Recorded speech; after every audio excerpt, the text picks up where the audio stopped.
నమస్కారం. ఘంటారావానికి స్వాగతం. ముందుగా ప్రధానాంశాలు. వర్షాలు సమృద్ధిగా కురవాలని నాగార్జున సాగర్లో వరుణయాగం. మధ్యాహ్నం పూర్ణాహుతిలో పాల్గొననున్న సీఎం రేవంత్ రెడ్డి.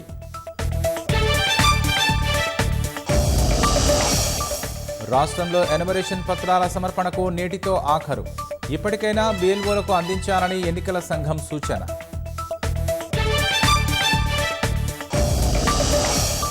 ధరణి పోర్టల్లో అక్రమాలపై దర్యాప్తు వేగవంతం చేసిన సిట్. సాగు భూముల రిజిస్ట్రేషన్ల దిద్దుబాట్లు జరిగినట్లు గుర్తింపు.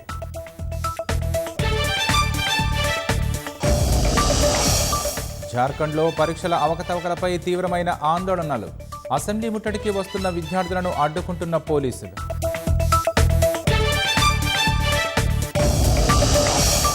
ఇరాన్ యుద్ధం నుంచి గౌరవంగా తప్పుకునేందుకు ట్రంప్ ప్రణాళిక. అణు ఒప్పందం లేకున్నా హర్మోజును తెరిస్తే చాలనుకుంటున్నట్లు కథనాలు.